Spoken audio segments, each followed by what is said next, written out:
রাজনীতিতে সৌহার্দ্যের বার্তা, জামায়াত আমির ও এনসিপি আহ্বায়কের বাসভবনে তারেক রহমান। নতুন বাংলাদেশ বিনির্মাণে একসঙ্গে কাজ করবে সরকার ও বিরোধী দল। সংসদের দক্ষিণ প্লাজায় নতুন সরকারের শপথকাল, এমপিদের পড়াবেন সিইসি, মন্ত্রীরা নেবেন রাষ্ট্রপতির কাছে সার্কভুক্ত দেশের পররাষ্ট্রমন্ত্রীদের আমন্ত্রণ। এবার সংসদ সদস্যদের ৫৯% ব্যবসায়ী, তবুও নিশ্চিত হচ্ছে না ব্যবসা বান্ধব পরিবেশ। দ্বিপাক্ষিক বাণিজ্যেও মিলছে না কাঙ্ক্ষিত সুবিধা, আইনি কাঠামো তৈরির তাগিদ। রমজান ঘিরে কাল টিসিবির পণ্য বিক্রি শুরু, দৈনিক পাবেন ১,৮০,০০০ সুবিধাভোগী। ফ্যামিলি কার্ডধারীর চেয়ে ট্রাক সেলে দাম ৬০ টাকা বেশি, মূল্য বৈষম্য দূর করার তাগিদ। এবং গাজা পুনর্গঠনে $৫০০ কোটি বেশি সহায়তা ঘোষণা ট্রাম্পের। পশ্চিম তীরের জমি রাষ্ট্রীয় সম্পত্তি হিসেবে অনুমোদন তেল আবিবের। উপত্যকায় ইসরায়েলি হামলায় নিহত ১১।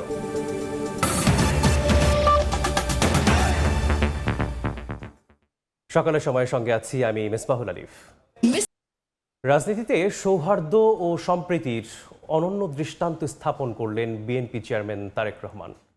নির্বাচনে নিরঙ্কুশ জয়ের পর প্রতিদ্বন্দ্বী জামায়াতে ইসলামী ও এনসিপির দলীয় প্রধানের সঙ্গে সৌজন্য সাক্ষাৎ করেন তিনি। বিএনপি চেয়ারম্যানের এই উদ্যোগকে রাজনীতির গুণগত পরিবর্তন হিসেবে দেখছেন দুটি দলই। বলছেন, নতুন বাংলাদেশ বিনির্মাণে একই সঙ্গে কাজ করবে সরকার ও বিরোধী দল। রাজনীতিতে নতুন দিনের শুরু, তারই নিদর্শন রাখলেন বিএনপি চেয়ারম্যান তারেক রহমান।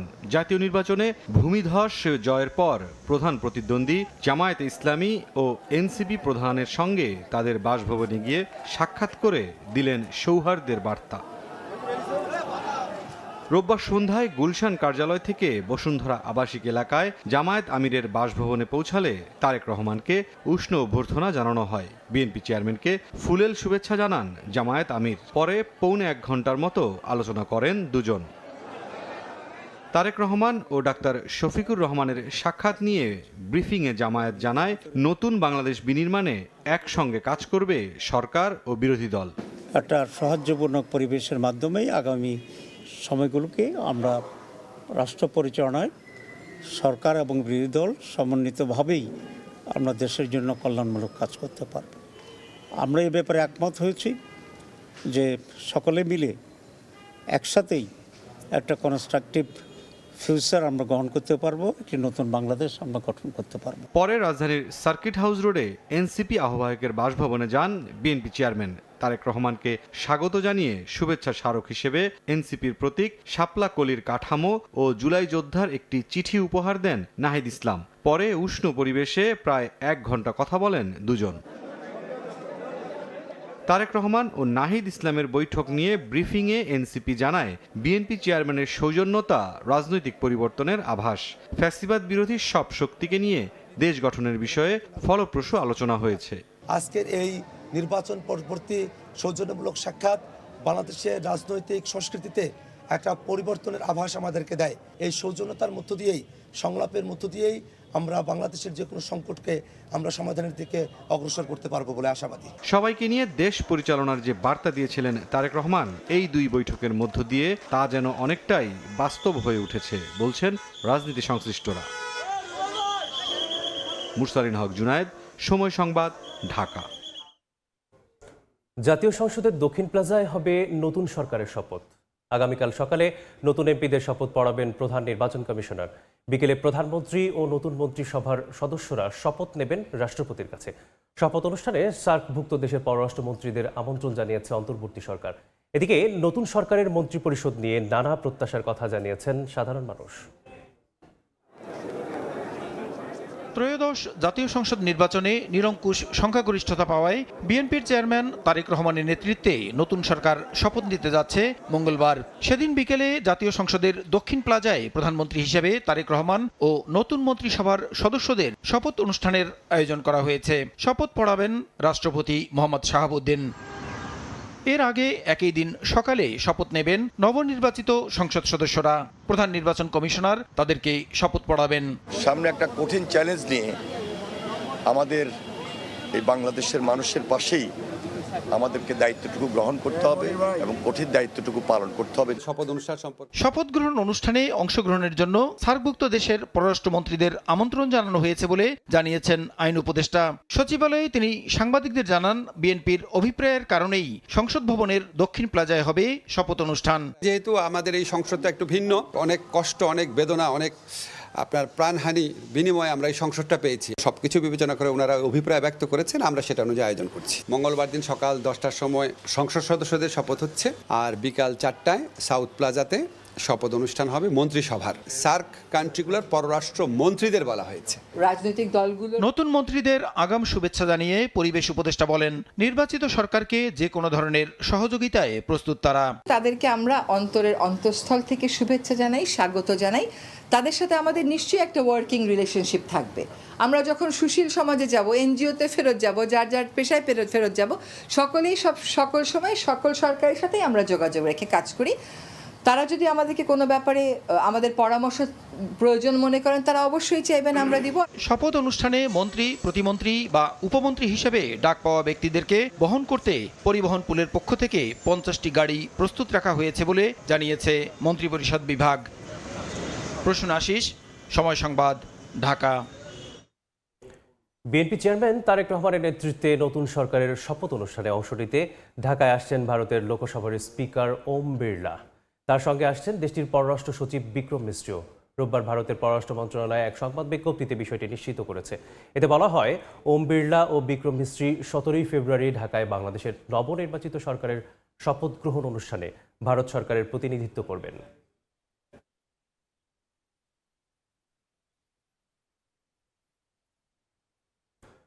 শপথ নিয়ে সংসদে গেলেও 32টি আসনে ভোট জালিয়াতি ও ফলাফলে কারচুপির অভিযোগ তুলে আইনি লড়াইয়ের হুঁশিয়ারি দিয়েছে 11 দলীয় ঐক্য। অভিযোগ নিয়ে রোববার দুপুরে ইসির সঙ্গে বৈঠক করে জোট নেতারা। পরে জামায়াতের সহকারী সেক্রেটারি জেনারেল হামিদুর রহমান আজাদ জানান, বিভিন্ন আসনে জালিয়াতি, ভোট প্রদানে বাধা, এজেন্টদের কেন্দ্র থেকে বের করে দেয়া এবং ফলাফল শিটে ঘষা মাজা হয়েছে। এসব অনিয়মের প্রতিবাদে আজ বিকেল 4:30টায় বায়তুল মোকাররমের উত্তর গেটে বিক্ষোভ মিছিল করা হবে। আর ইসি বলছে, আদালতের নির্দেশ পেলে ভোট পুনর্গণনার বিষয়ে সিদ্ধান্ত নেওয়া হবে।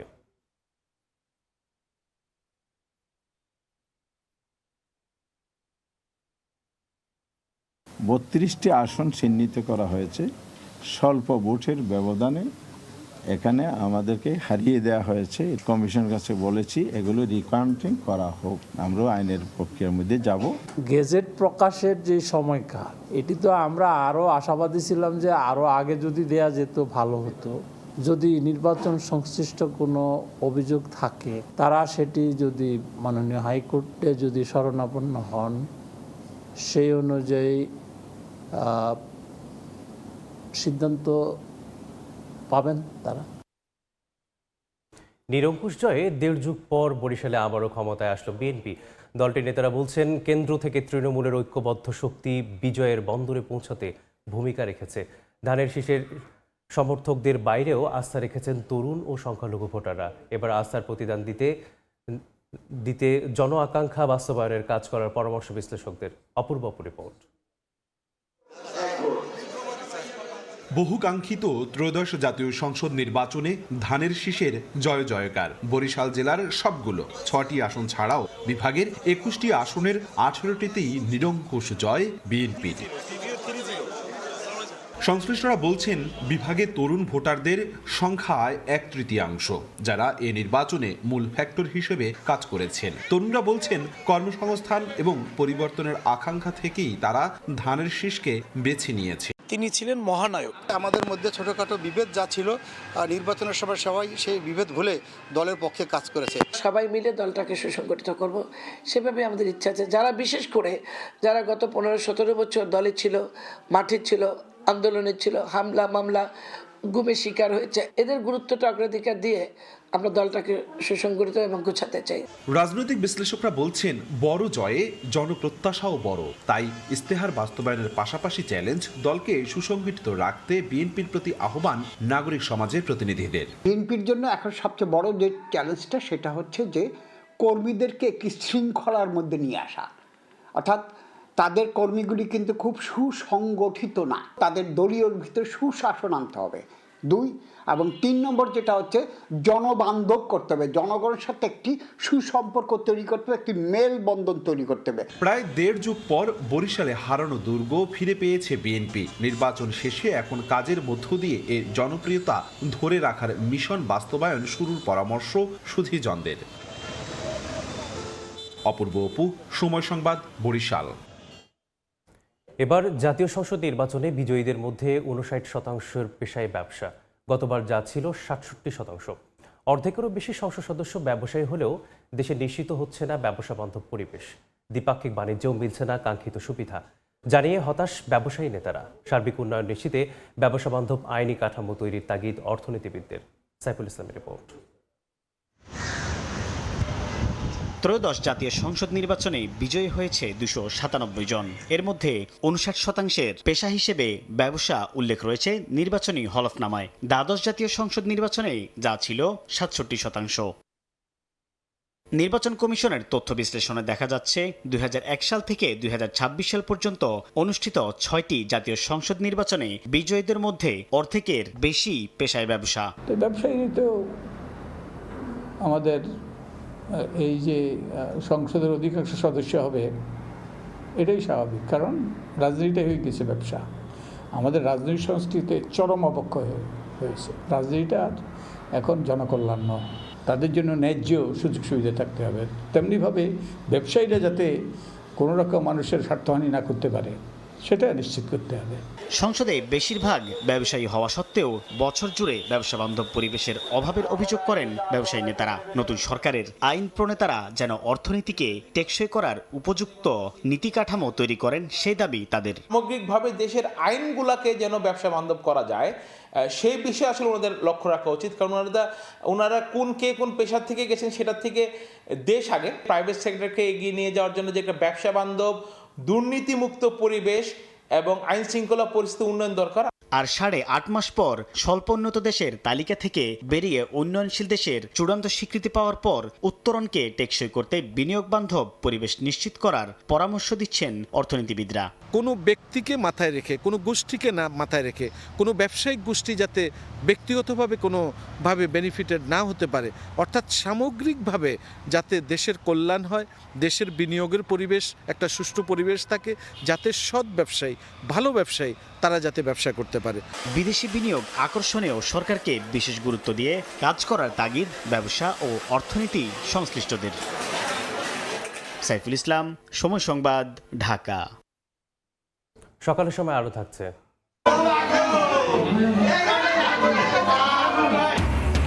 মেহেরপুরে চিকিৎসকের অবহেলায় রোগীর মৃত্যুর অভিযোগ।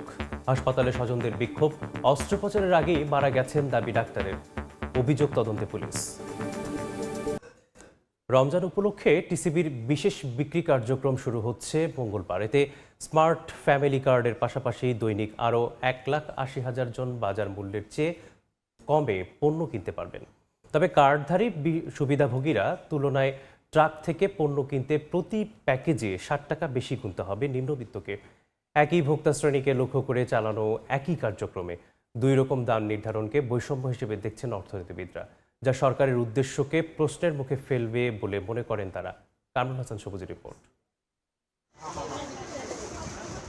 নির্বাচনের পর রমজানের বেচাকেনায় ধীরে ধীরে সরগরম হচ্ছে রাজধানীর বাজার। বরাবরের মতো এবার পণ্যমূল্য বৃদ্ধির প্রবণতা না থাকায় স্বস্তির কথা ক্রেতা বিক্রেতার মুখে। আমি তো লিস্ট নিয়ে আসছি, এখানে রোজার আইটেম যা যা দরকার সবই আমি কিনতেছি। বেচাকেনি ভালোই আছে, আল্লাহ দিলে মালের কোনো শর্ট নাই। মুদিখানা মোটামুটি ওই তো আগের মতোই আছে, স্থিতিশীল মোটামুটি। এর মধ্যেই রমজান উপলক্ষে স্মার্ট ফ্যামিলি কার্ডধারী 75 লাখ সুবিধাভোগীর পাশাপাশি সারা দেশে 450 ট্রাকে পণ্য বিক্রির উদ্যোগ নিয়েছে টিসিবি। শুক্রবার বাদ দিয়ে এবং সরকারি ছুটির দিন বাদ দিয়ে আগামী 12ই মার্চ পর্যন্ত চলবে। 17 ফেব্রুয়ারি থেকে শুরু হয়ে প্রতিদিন প্রায় 450টি ট্রাক, প্রতিটি ট্রাকে 400 জনের করে পণ্য থাকবে। প্রস্তাবনা অনুযায়ী ভোজ্য তেল থাকবে প্রতি লিটার 115 টাকা করে ট্রাক সেলের জন্য, মসুর ডাল থাকবে 70 টাকা, চিনি থাকবে প্রতি কেজি 80 টাকা। আর আমাদের নিয়মিত যে স্মার্ট কার্ডের বিপরীতে পণ্য বিক্রয় কার্যক্রম, এটা আগের মতোই বহাল থাকবে। পণ্যের মূল্য তালিকায় দেখা যাচ্ছে স্মার্ট ফ্যামিলি কার্ডধারী সুবিধাভোগী যেখানে 2 লিটার সয়াবিন তেল পাবেন 200 টাকায়, সেখানে ট্রাক সেল থেকে কিনলে গুনতে হবে 230 টাকা। একইভাবে চিনি ও ডালে কেজি প্রতি 10 টাকা করে বেশি দাম নির্ধারণ করা হয়েছে টিসিবির ট্রাক সেলে। দুই শ্রেণীর মানুষের কাছে কিন্তু আমরা বিক্রি করছি না, আমরা একই শ্রেণীর মানুষের কাছে বিক্রি করছি, এবং সেটা যদি দুই রকমের দাম হয়, একই রকমের মানুষের ক্ষেত্রে একটা বড় রকমের বৈষম্য তৈরি হচ্ছে, এবং এই বৈষম্যটা কাম্য নয়। প্রতি ট্রাকে 400 জন সুবিধাভোগী হিসেবে দৈনিক 450 ট্রাক থেকে টিসিবির পণ্য কিনতে পারবেন 1,80,000 মানুষ। 20 দিন ধরে চলা এই বিপণন কার্যক্রমে মোটে সুবিধা পাবেন 36 লাখ মানুষ। ডালচিনি তেলের বাড়তি মূল্যে প্রতি প্যাকেজে তাদের বেশি দিতে হবে 60 টাকা করে। এভাবে স্মার্ট কার্ডের তুলনায় ট্রাক সেলে 20 দিনে ভর্তুকি বাবদ সরকারের ব্যয় 21 কোটি 60 লাখ টাকা কমানোর পরিকল্পনা টিসিবির। অর্থনীতিবিদরা বলছেন, সরকারের ভর্তুকি কমাতে গিয়ে বাড়তি ব্যয়ের এই বোঝা নিম্নবিত্তের কাঁধে চাপিয়ে দুই রকম দামে পণ্য বিক্রিতে যে বৈষম্য তৈরি হবে তা প্রশ্নের মুখে ফেলবে সরকারের লক্ষ্য উদ্দেশ্যকে। এতে করে যেটা হবে যে এই সরকারের যে একটা ভালো উদ্দেশ্যে এই যে ট্রাক সেল এবং একই সঙ্গে যে ফ্যামিলি কার্ড, এটার মাধ্যমে যে খাদ্য কম দামে সরবরাহ করা, তো এই একটা ভালো কাজের কিন্তু এটা বদনাম হবে, এটা প্রশ্নবিদ্ধ হবে। আমি মনে করি যে এই দুটো যে প্রোগ্রাম, সেই প্রোগ্রামে আসলে একই দামে এই খাদ্যপণ্যগুলো সরবরাহ করা উচিত। এদিকে বছরব্যাপী ভর্তুকি মূল্যে টিসিবির পণ্য বিক্রির জন্য স্মার্ট ফ্যামিলি কার্ডের তথ্য হালনাগাদ কার্যক্রম চলমান রয়েছে বলে জানিয়েছে সংস্থাটি। কামরুল হাসান সবুজ, সময় সংবাদ, ঢাকা। রমজান সামনে রেখে রেকর্ড পরিমাণ ভোগ্যপণ্য আমদানির পরেও নানা অজুহাতে দাম নিয়ন্ত্রণে আসছে না। বিশেষ করে চট্টগ্রাম বন্দরের শ্রমিক ধর্মঘট ও নির্বাচনের বন্ধের অজুহাতে কেজিতে 5 থেকে 7 টাকা বেড়েছে সব ধরনের ভোগ্যপণ্যের দাম। অথচ গত 7.5 মাসে 30,000 কোটি টাকার 17 ধরনের 29 লাখ মেট্রিক টন ভোগ্যপণ্য আমদানি হয়েছে। শাখাত ত্রিপুর ক্যামেরায় আরও জানাচ্ছেন কমল দেব। রমজানের ভোগ্যপণ্য বেচাকেনায় জমজমাট দেশের সবচেয়ে বড় পাইকারি বাজার চট্টগ্রামের খাতুনগঞ্জ। চট্টগ্রাম বন্দর দিয়ে আমদানি করা পণ্য 1 ঘন্টার কম সময়ে চলে আসছে এই বাজারে। ট্রাকের দীর্ঘ সারি এবং অসহনীয় যানজট এই তথ্যই জানান দিচ্ছে। 14 ফেব্রুয়ারি পর্যন্ত 7.5 মাসে চট্টগ্রাম বন্দর থেকে 10,38,000 মেট্রিক টন পাম এবং crude oil 3 lakh metric ton চিনি খালাস হয়েছে। চলতি অর্থ বছরের এই সময়ের মধ্যে 17 ধরনের প্রয়োজনীয় পণ্য থেকে চট্টগ্রাম কাস্টম হাউসে শুল্ক পেয়েছে 47,438 কোটি টাকা। রমজান উপলক্ষে যে আমদানি হয়েছে এটা অবশ্যই বাজারে ইতিবাচক প্রভাব পড়বে এবং সরবরাহ অবশ্যই যথেষ্ট রয়েছে এবং ক্রেতাদের কাছে দাম এটা নাগালের মধ্যেই থাকবে। জানুয়ারি মাসে পাইকারি পর্যায়ে সাধারণ মানের ছোলা 65 থেকে 70 টাকা এবং ভালো মানের ছোলা 74 থেকে 75 টাকায় বিক্রি হলো, এখন তা বিক্রি হচ্ছে 80 থেকে 85 টাকায়। অথচ গত 7.5 মাসে চট্টগ্রাম বন্দর দিয়ে 2,15,000 মেট্রিক টন ছোলা আমদানি হয়েছে। সরবরাহ বন্ধ ছিল চট্টগ্রাম পৌরের জটিলতার কারণে, সেই কারণে প্রায় প্রত্যেকটি ছোলার মান বেঁধে 5 থেকে 6 টাকা দাম বেড়েছে। তো আমরা আশা করছি সেটির দাম এখন সরবরাহ শুরু হয়েছে, আশা করছি সামনে সেটির দাম সহনীয় পর্যায়ে চলে আসবে। ছোলার মতো পরিস্থিতি খেজুরের বাজারও। শুল্ক হার 10% কমানোর সুবিধাকে কাজে লাগিয়ে 47,073 মেট্রিক টন খেজুর আমদানি হয়েছে বাংলাদেশে। এমনকি আমদানি বাড়ার সঙ্গে সঙ্গে দামও তুলনামূলক কম ছিল। কিন্তু খেজুরের বাজারও এখন বন্দরের ধর্মঘট এবং নির্বাচনী বন্ধের অজুহাত ভর করেছে। নির্বাচন প্রক্রিয়া নিয়ে খেজুরের বাজারটা একটু অস্থির ছিল। টোটালি বলতে গেলে যেটা 1800-1900 টাকার বাজার, সেটা 2200, অনেক জায়গায় 2300 পর্যন্ত হয়ে গিয়েছিল আর কি। এখন এটা কমে আসছে। দেশের ভোগ্য পণ্যের বাজার আমদানি নির্ভর হওয়ার কারণে এখানে নানা মাত্রায় চলে কারসাজি।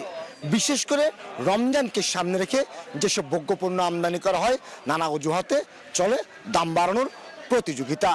আর এই দাম নিয়ন্ত্রণের প্রয়োজন বাজার মনিটরিং, এমনটি বলছেন ক্যাব। চট্টগ্রাম বন্দরের শ্রমিক ধর্মঘটের কারণে অন্তত 7 দিন যেমন ভোগ্য পণ্যের সরবরাহ লাইনে সংকটের সৃষ্টি করেছিল, তার সঙ্গে যুক্ত হয়েছিল জাতীয় নির্বাচনকে কেন্দ্র করে 2 দিনের সরকারি বন্ধ। তবে পরিস্থিতির উন্নতি হয়, সরবরাহ স্বাভাবিক হয়ে আসলো। দাম নিয়ন্ত্রণে এখনও প্রশাসন তেমন কোনো কার্যকর ভূমিকা নিচ্ছে না বলে অভিযোগ উঠেছে। সরকারের তদারকির ঘাটতির কারণে কিছু পণ্যের কৃত্রিম সংকট তৈরি হয়েছে। তো সরকার যেহেতু এখন নির্বাচনের কার্যক্রম শেষ, এই সময়টা যদি সরকার এই বিষয়গুলো দেখাশোনা করে মাল যে পর্যাপ্ত যে আমদানিগুলি আছে, আমদানিগুলো যদি সমভাবে দেশের বিভিন্ন জায়গায় যায় তাহলে কিন্তু আসলে রমজানের সংকট হওয়ার কথা না। রমজান মাসে দেশে 3 লাখ মেট্রিক টনের বেশি ভোজ্য তেল, 2.5 লাখ মেট্রিক টন চিনি, 1 লাখ মেট্রিক টন ছোলা এবং 80 থেকে 90 হাজার মেট্রিক টন খেজুরের চাহিদা রয়েছে। কমল দে, সময় সংবাদ, চট্টগ্রাম। গাইবান্ধার পলাশবাড়িতে দুর্বৃত্তের হামলায় যুবদল কর্মীর হাতের আঙুল বিচ্ছিন্ন হয়ে গেছে।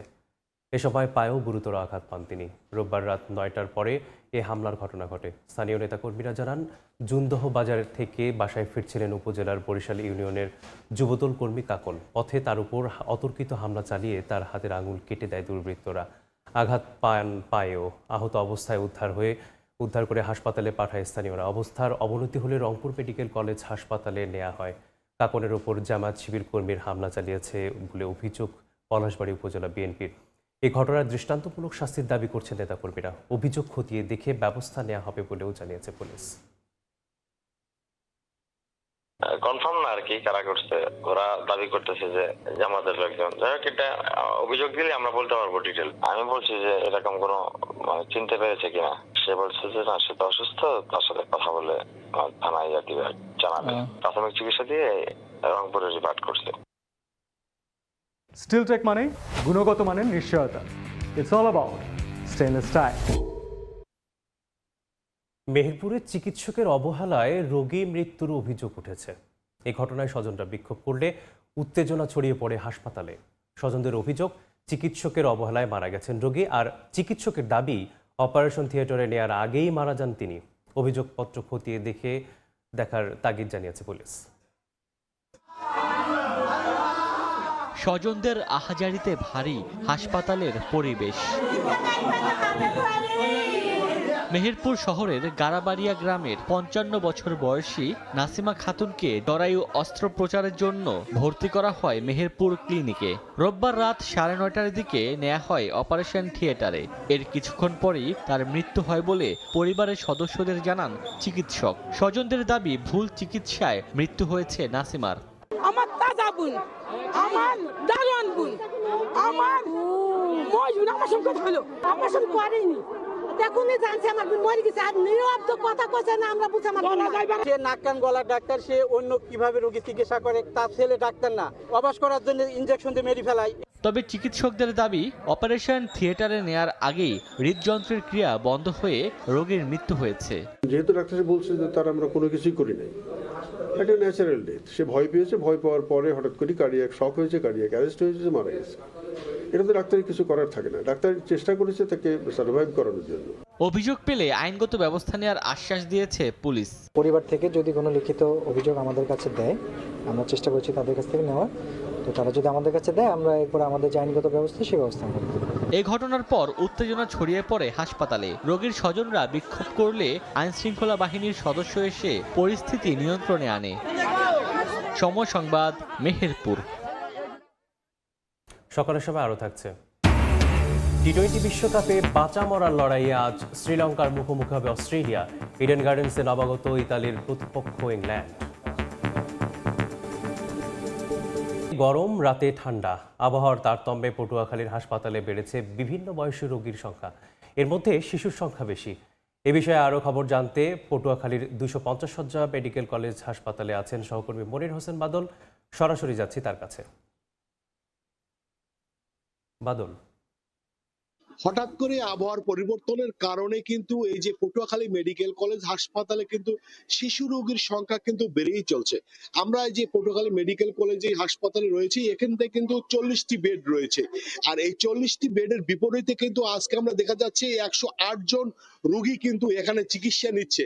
আসলে এখানে কিন্তু রোগীদের এবং রোগীদের যে পরিবারের, তাদের কিন্তু নানা অভিযোগ রয়েছে, বিশেষ করে মায়েদের। কারণ একটি বেডে 2 জন রোগী যদি চিকিৎসা নিতে হয়, তাহলে মায়েরা কোথায় বসে এবং কোথায় থাকে, এক্ষেত্রে দেখা যাচ্ছে অনেক রোগী কিন্তু বা শিশু রোগী যেহেতু বেড থেকে নিচে পড়ে যায়, এতে আরো সমস্যার সৃষ্টি হয় এবং যেহেতু মায়েরা রাত্রে ঘুমাতে পারে না, সেহেতু কিন্তু আরো দিন দিন তারা অসুস্থ হয়ে পড়ছে।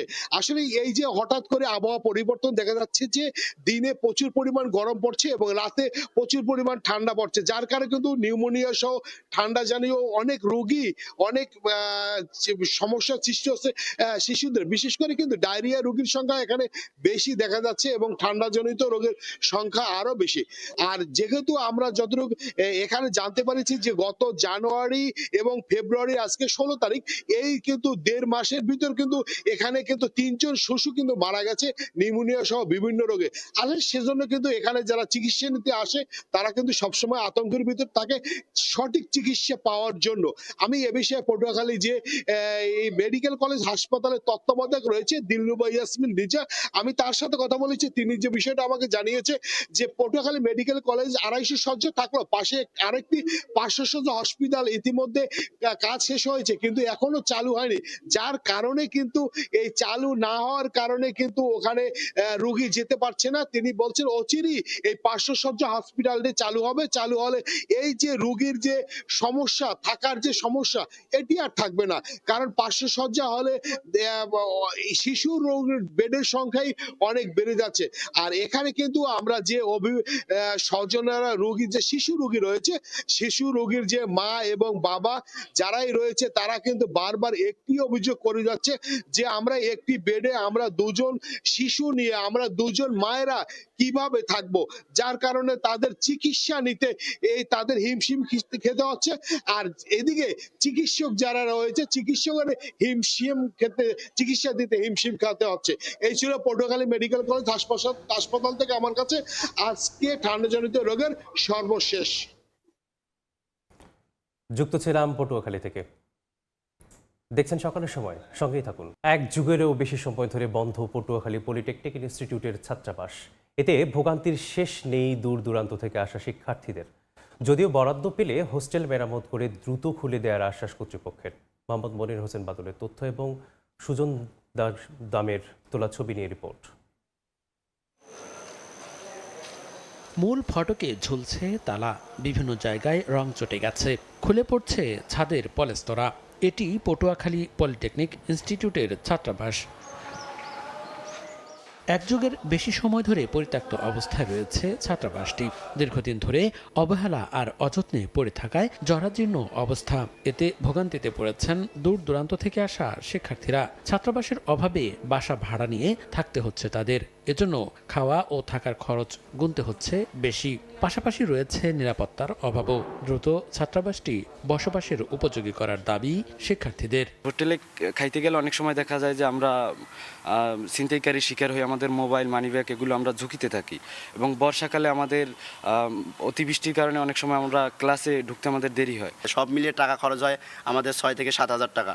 আর যেখানে আমাদের এই হোস্টেল যদি চলতো তাহলে আমাদের 2,000 টাকার মধ্যে আমাদের অলোকে করা যাইতো। বাইরের ছাত্র যারা আছে তারা বাইরে নিরাপদ না, আমাদের জন্য হোস্টেলটি নিরাপদ ছিল। অবশ্য ছাত্রাবাসটি আবারও খুলে দেওয়ার জন্য ইতিমধ্যেই সংশ্লিষ্ট মন্ত্রণালয়ে বরাদ্দ চাওয়া হয়েছে জানিয়েছে কর্তৃপক্ষ। হোস্টেলটা খোলার জন্য বর্তমানে আমরা শিক্ষা প্রকৌশলকে বড় ধরনের একটা চাহিদা দিছি। আমরা চাইতেছি আমাদের ছাত্রদের যে অধিকার, সেই অধিকার থেকে হোস্টেলটা খোলা থাকুক। 2013 সালে বহিরাগতদের সঙ্গে শিক্ষার্থীদের সংঘর্ষ বাঁধে। সে সময় পরিস্থিতি নিয়ন্ত্রণে রাখতে ছাত্রাবাস বন্ধ ঘোষণা করে কর্তৃপক্ষ। সময় সংবাদ, পটুয়াখালী। 1 বছরের কাজ শেষ হয়নি 5 বছরেও। পিরোজপুরের মঠবাড়িয়া উপজেলার 22 তেঁতুলতলা সেতু নির্মাণ বন্ধ করে দিয়েছে ঠিকাদার। এতে স্থানীয় অন্তত 8টি গ্রামের বাসিন্দাদের চলাচলে চরম ভোগান্তি পোহাতে হচ্ছে। শিগগিরই প্রকল্পের কাজ শেষ করার দাবি এলাকাবাসীর। আর প্রকল্পের পুনরায় দরপত্র আহ্বান করে শিগগিরই কাজ শেষ করার আশ্বাস এলজিইডির। জিয়াউল হকের পাঠানো তথ্য ও ছবি নিয়ে রিপোর্ট। খালের দুপাশে নির্মাণ করা হয়েছে অ্যাবেটমেন্ট, শেষ হয়েছে পিয়ারের কাজও, তারপরও শেষ হয়নি প্রকল্পের কাজ। 2021 সালে পিরোজপুরের মঠবাড়িয়া উপজেলার 22 তেঁতুলতলা সড়কের বাইকুড়া খালে সেতু নির্মাণ কাজ শুরু হয়। 1 বছরের মধ্যে প্রকল্পের কাজ শেষ করার কথা থাকলেও শুধু অ্যাবেটমেন্ট ও পিয়ার নির্মাণ করে কাজ বন্ধ করে দেয় ঠিকাদার। এখনও একই অবস্থা থাকায় ক্ষুব্ধ স্থানীয়রা। তারা বলছেন সেতু না থাকায় স্থানীয় অন্তত 8টি গ্রামের বাসিন্দাদের চলাচলে চরম ভোগান্তি পোহাতে হচ্ছে। পাশেই লোহার পাত দিয়ে জরুরি চলাচলের জন্য সরু সাঁকো নির্মাণ করা হলেও সেটিও ঝুঁকিপূর্ণ। শিগগিরই প্রকল্পের কাজ শেষ করার দাবি তাদের। দুইটা বিম দিয়েছে, একটা মনে করেন পাড়া দিলে হ্যাঁ মনে করেন ডাবিয়ে যায়, মানে জ্বালাই মালাই দিয়েছিল আবার ছুটি গেছে। ব্রিজটা তো ওই 2-3 গ্রামের মানুষ চলাফেরা করে, এখন তো ব্রিজটা না হওয়ার কারণে এলাকার মানুষ খুবই ভোগান্তিতে আছে। কন্ট্রাক্টররা টাকা উঠেই ফেলাইছে, খাই ফেলাইছে। 6 মাস একদিন কামালে 6 মাস 7 মাসে কামাতে আসে না। এলজিইডি বলছে ঠিকাদারি প্রতিষ্ঠানের সঙ্গে যোগাযোগ করার চেষ্টা করা হলেও কোনো সাড়া মেলেনি। তবে প্রকল্পের পুনরায় দরপত্র আহ্বান করে শিগগিরই কাজ শেষ করার আশ্বাস সংশ্লিষ্ট কর্মকর্তার। ফান্ডের জটিলতা নিরসন হয় নাই, বিদায় কাজটা ফেলানো আছে। তবে প্রকল্প পরিচালক মহোদয় আমাদেরকে চিঠি দিয়ে ব্যক্ত করেছেন উনি ওই কাজটা যৌথ মেজারমেন্ট করে পাঠানোর পরে উনি রিটেন্ডার করবেন। এলজিইডির তথ্য মতে 37 মিটার দীর্ঘ সেতুটি নির্মাণে ব্যয় ধরা হয়েছে 3,61,61,586 টাকা। সময় সংবাদ, পিরোজপুর। সকালের সময় দেশের বাইরের খবর। গাজায় ইসরায়েলি বিমান হামলায় অন্তত 11 ফিলিস্তিনি নিহত হয়েছেন। একই সময়ে দখলকৃত পশ্চিম তীরে বিশাল এলাকা রাষ্ট্রীয় সম্পত্তি হিসেবে নিবন্ধনের প্রস্তাব অনুমোদন দিয়েছে ইসরায়েল সরকার। এদিকে মার্কিন প্রেসিডেন্ট ডোনাল্ড ট্রাম্প গাজা পুনর্গঠনে $500 কোটিরও বেশি অর্থ দানের ঘোষণা দেবেন বলে জানিয়েছে বার্তা সংস্থা রয়টার্স। স্থানীয় সময় রোববার গাজার বেশ কয়েকটি স্থানে হামলা চালায় ইসরায়েলি সেনারা। চিকিৎসকদের তথ্য অনুযায়ী বাস্তুচ্যুত পরিবারগুলোর তাঁবুতে হামলা চালালে বেশ কয়েকজন হতাহত হন। ইসরায়েলি সামরিক বাহিনীর দাবি, হামাস যুদ্ধবিরতি চুক্তি লঙ্ঘন করায় আন্তর্জাতিক আইন মেনে সুনির্দিষ্ট লক্ষ্যবস্তুতে হামলা চালানো হয়েছে। সংগঠনের মুখপাত্র হাজেম কাশেম এই হামলাকে বাস্তুচ্যুত মানুষের ওপর নতুন করে গণহত্যা হিসেবে আখ্যা দিয়েছেন। এদিকে যুদ্ধবিধ্বস্ত গাজা পুনর্নির্মাণ ও মানবিক সহায়তার জন্য বোর্ড অফ পিসের সদস্য রাষ্ট্রগুলো $500 কোটির বেশি অর্থ প্রদানের অঙ্গীকার করেছে। আগামী বৃহস্পতিবার মার্কিন প্রেসিডেন্ট ডোনাল্ড ট্রাম্পের বোর্ড অফ পিসের সদস্য দেশগুলো আনুষ্ঠানিকভাবে অর্থ সহায়তা দেবে বলে জানিয়েছে বার্তা সংস্থা রয়টার্স। প্রতিবেদনে বলা হয়, ট্রাম্প গাজা পুনর্গঠন ও সেখানকার বাসিন্দাদের মানবিক সহায়তার অংশ হিসেবে $500 কোটির বেশি অর্থদানের ঘোষণা দেবেন। এর মধ্যেই অধিকৃত পশ্চিম তীরে বড় অংশের জমি রাষ্ট্রীয় সম্পত্তি হিসেবে নিবন্ধনের প্রস্তাব অনুমোদন দিয়েছে ইসরায়েল সরকার। প্রস্তাবটি উত্থাপন করেন কট্টরপন্থী অর্থমন্ত্রী বেজালেল স্টোটরিচ, বিচারমন্ত্রী ইয়ারিফ লেভিন ও প্রতিরক্ষামন্ত্রী ইসরায়েল কাটজ। এমন সিদ্ধান্তের নিন্দা জানিয়েছে হামাস। আন্তর্জাতিক আইন অনুযায়ী দখলদাররা অধিকৃত ভূখণ্ডে জমি বাজেয়াপ্ত বা বসতি স্থাপন করতে পারে না। বিশ্লেষকরা বলছেন, এই পদক্ষেপ কার্যত পশ্চিম তীর সংযুক্তিকরণের শামিল। অর্জিতা শেহজিন, সময় সংবাদ। পরমাণু ইস্যুতে আপোষের বার্তা দিলেন ইরানের উপপররাষ্ট্রমন্ত্রী মাজিদ তাখত রাভানচি। আলোচনায় অগ্রগতি চাইলে ইরানের উপর থেকে নিষেধাজ্ঞা তুলে নেওয়ারও পাশাপাশি যুক্তরাষ্ট্রকে আন্তরিকতার পরিচয় দিতে হবে বলেও জানান তিনি। তবে পাল্টা অভিযোগ করে ওয়াশিংটন জানায়, আলোচনার অগ্রগতিতে বাধা দিচ্ছে তেহরানই।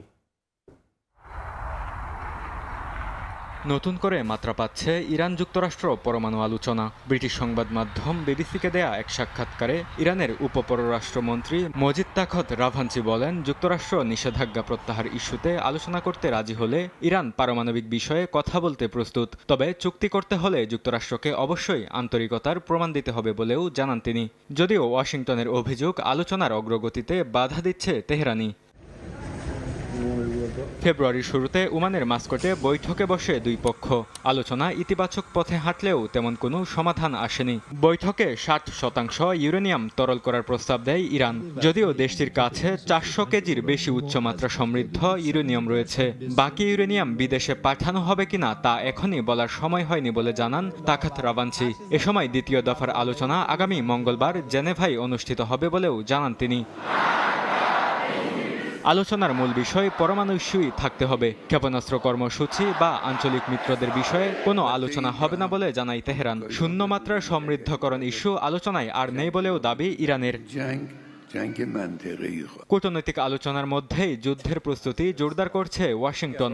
মার্কিন কর্মকর্তা জানান, 1 সপ্তাহের মধ্যেই মধ্যপ্রাচ্যে পৌঁছাতে পারে দ্বিতীয় মার্কিন বিমানবাহী রণতরী। বরকতুল্লাহ, সময় সংবাদ। রাশিয়ার একটি তেল শোধনাগারে হামলার দাবি করছে ইউক্রেনীয় সেনারা। ইউক্রেনের আরও একটি গ্রাম নিজেদের দখলে নেওয়ার কথা জানিয়েছে রুশ সেনারা। মস্কোর হামলায় ইউক্রেনের একটি বিদ্যুৎ কেন্দ্র অক্ষত নেই বলে দাবি করছেন প্রেসিডেন্ট ভলোদিমির জেলেনস্কি। স্থানীয় সময় রোববার রাশিয়ার একটি তেল শোধনাগারে হামলা চালানোর দাবি করে ইউক্রেন। রাশিয়ার সামরিক ও অর্থনৈতিক সক্ষমতা দুর্বল করতেই এই হামলা চালানো হয় বলে দাবি কিয়েভের। তেল শোধনাগারটি কৃষ্ণসাগর তীরবর্তী তামান বন্দরের কাছে অবস্থিত, যেখান থেকে রাশিয়ার তেল, কয়লা ও শস্য রফতানি হয়। ওডেসায় রুশ ড্রোন হামলায় বেশ কয়েকজন হতাহত হন। একই দিন ইউক্রেনের ঝাপরিঝিয়া অঞ্চলের তোজভিদকোভে গ্রাম নিজেদের দখলে নেয়ার দাবি করে রুশ সেনারা। রাশিয়ার প্রতিরক্ষা মন্ত্রণালয় জানায়, দক্ষিণাঞ্চল ও সীমান্তবর্তী অঞ্চলে ৮৮টি ইউক্রেনীয় ড্রোন ভূপাতিত করা হয়। রাশিয়ার ব্রিয়ান্স্ক অঞ্চলে ইউক্রেনীয় সেনাদের হামলায় হতাহতের ঘটনা ঘটে বলেও জানায় মস্কো। এদিকে মিউনিখ নিরাপত্তা সম্মেলনে প্রেসিডেন্ট ভলোদিমির জেলেনস্কি দাবি করেন, রুশ হামলায় ইউক্রেনের একটি বিদ্যুৎ কেন্দ্র অক্ষত নেই। তিনি রুশ প্রেসিডেন্ট পুতিনকে যুদ্ধের দাস আখ্যা দেন। পাশাপাশি পশ্চিমা মিত্রদের কাছে দ্রুত আকাশ প্রতিরক্ষা ব্যবস্থা সরবরাহের আহ্বান জানান। রাশিয়া ও ইউক্রেনের মধ্যে বর্তমানে চলমান আঞ্চলিক ছাড়ের আলোচনার সঙ্গে ১৯৩৮ সালের মিউনিখ চুক্তির তুলনা করেন জেলেনস্কি। দ্বিতীয় বিশ্বযুদ্ধ শুরুর এক বছর আগে তৎকালীন ইউরোপীয় শক্তিগুলো হিটলারকে চেকোস্লোভাকিয়ার একটি অংশ ছেড়ে দিতে বাধ্য করেছিল।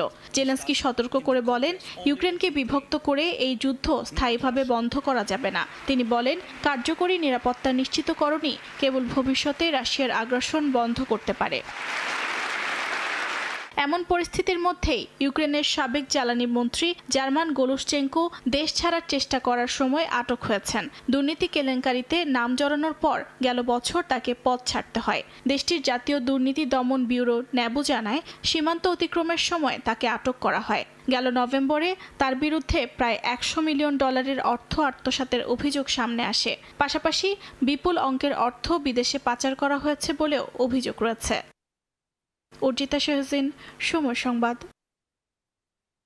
মার্কিন যৌন অপরাধী জেফ্রি এপস্টেইনকে ঘিরে প্রকাশিত নতুন নথিতে ফরাসি নাগরিকদের নাম আসায় নড়ে চড়ে বসেছে প্যারিস। সম্ভাব্য সংশ্লিষ্টতা খতিয়ে দেখতে বিশেষ বিচারিক দল গঠনের ঘোষণা দিয়েছে প্রসিকিউটর অফিস। মার্কিন বিচার বিভাগ সম্প্রতি কুখ্যাত যৌন অপরাধী জেফ্রি এপস্টেইন সংক্রান্ত প্রায় ৩০ লাখ নথি প্রকাশ করেছে। এসব নথি কয়েকজন প্রভাবশালী ফরাসি নাগরিকের নাম উঠে আসার পর তদন্তে নামে প্যারিস প্রসিকিউটর অফিস। তারা জানায়, ফ্রান্সের জাতীয় আর্থিক অপরাধ ইউনিট ও পুলিশের সমন্বয়ে একটি বিশেষ বিচারিক দল কাজ শুরু করবে। এপস্টেইনের অপরাধে কোনো ফরাসি নাগরিক জড়িত ছিলেন কিনা তা যাচাই করতে বিচারিক দল কাজ শুরু করবে বলে জানায় প্যারিস প্রসিকিউটর অফিস। প্রসিকিউটররা জানায়, এপস্টেইনের ঘনিষ্ঠ সহযোগী এবং ফরাসি মডেলিং এজেন্সির সাবেক নির্বাহী জিন-লাক ব্রুনেল এর মামলা নতুন করে পর্যালোচনা করা হবে। পাশাপাশি ফরাসি পররাষ্ট্র মন্ত্রণালয়ের অনুরোধে জ্যেষ্ঠ কূটনীতিক ফ্রাবিস এইডানের বিরুদ্ধে তদন্ত চলছে। সেই সঙ্গে ড্যানিয়েল সিয়াড নামে এক মডেল নিয়োগদাতার বিরুদ্ধে ১৯৯০ সালের ধর্ষণ অভিযোগ নতুন করে সামনে এসেছে। এপস্টেইন সংক্রান্ত নথিতে নাম আসার পর ফ্রান্সের সাবেক মন্ত্রী জ্যাক ল্যাং আরব ওয়ার্ল্ড ইনস্টিটিউটের প্রধানের পদ থেকে সরে দাঁড়িয়েছেন। ২০২৬ সালে এপস্টেইন প্রতিষ্ঠিত একটি অফশোর কোম্পানিতে নথিতে নিজের নাম থাকায় বিস্ময় প্রকাশ করে সব অভিযোগ অস্বীকার করেছেন তিনি। ল্যাং ও তার মেয়ে ক্যারোলিন ল্যাংয়ের বিরুদ্ধে কর ফাঁকি ও অর্থ পাচারের অভিযোগে প্রাথমিক তদন্ত চলছে। অপ্রাপ্তবয়স্ক নারীদের ধর্ষণের অভিযোগে ২০২০ সালে জেফ্রি এপস্টেইন ফ্রান্সের প্যারিসে গ্রেফতার হন।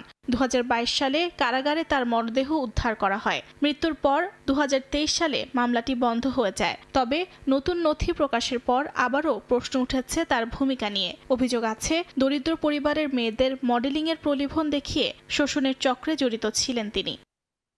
অর্জিতা শাহজিন, সময় সংবাদ।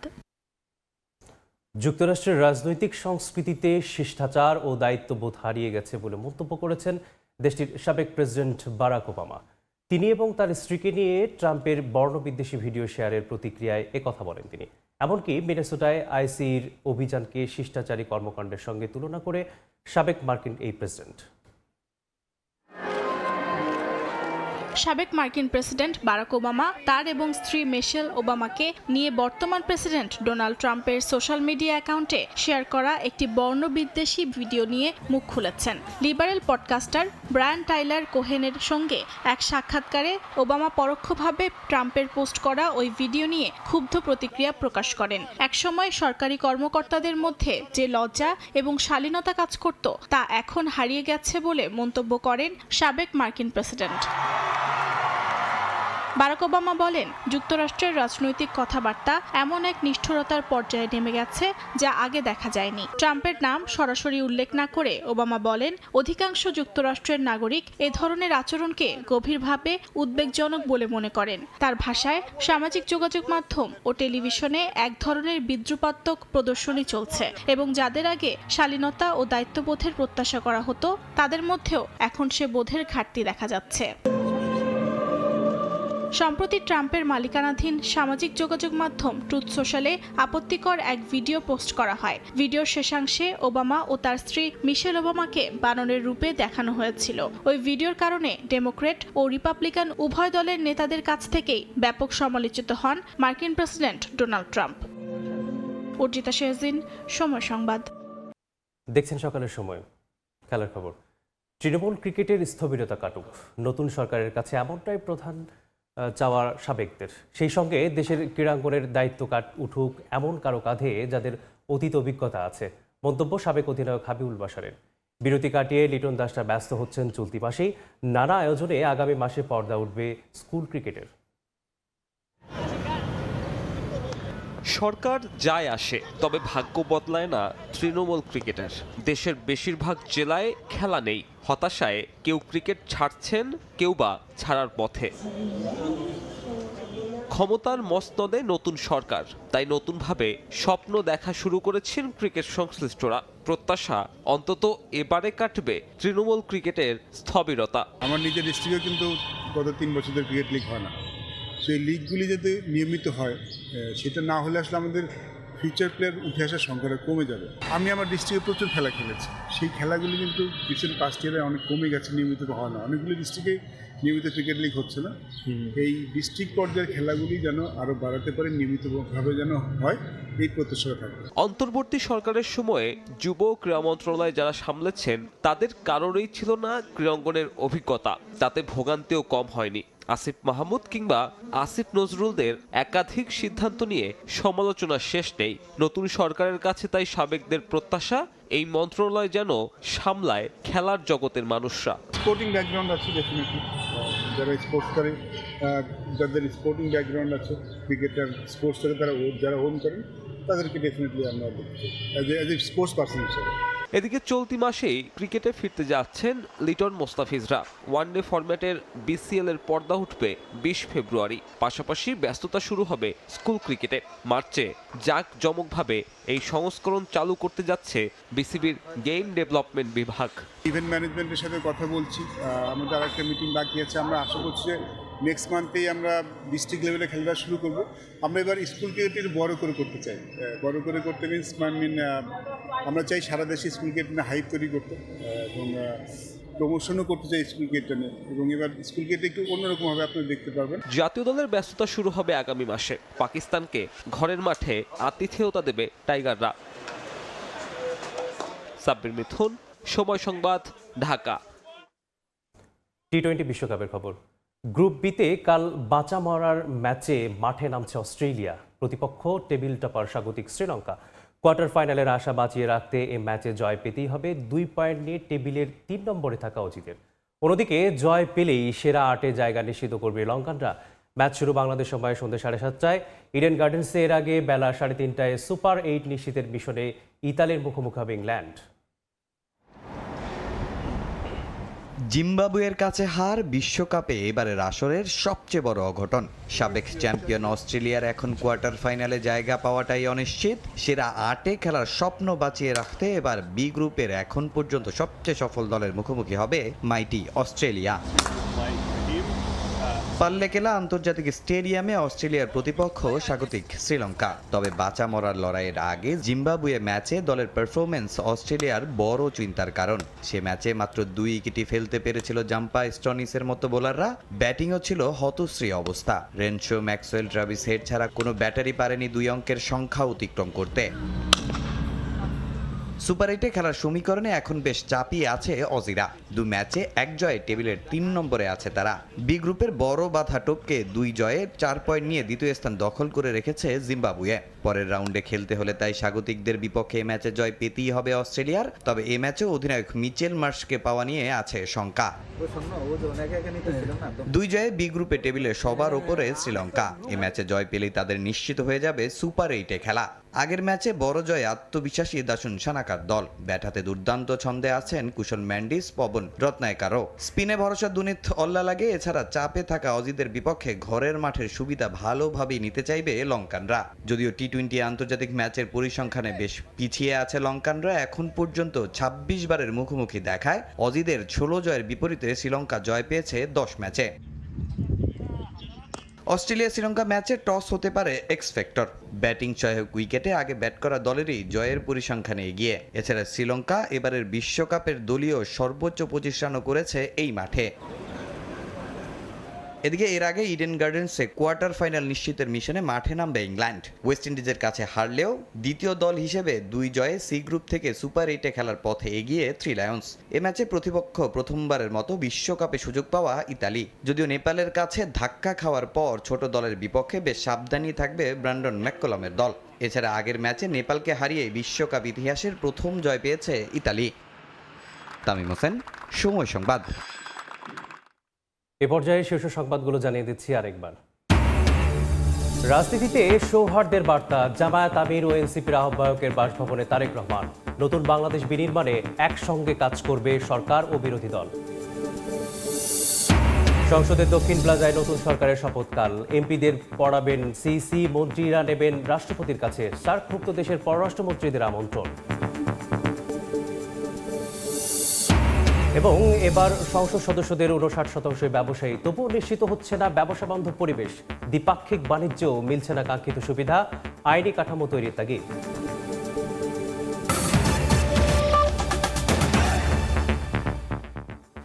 এই ছিল সকালের সময়। আন্তর্জাতিক সময়ের সঙ্গে থাকবেন রোজা চৌধুরী। ধন্যবাদ মেজবা। আন্তর্জাতিক সময় নিয়ে আসছি কিছুক্ষণ পর, সঙ্গে থাকুন সময়।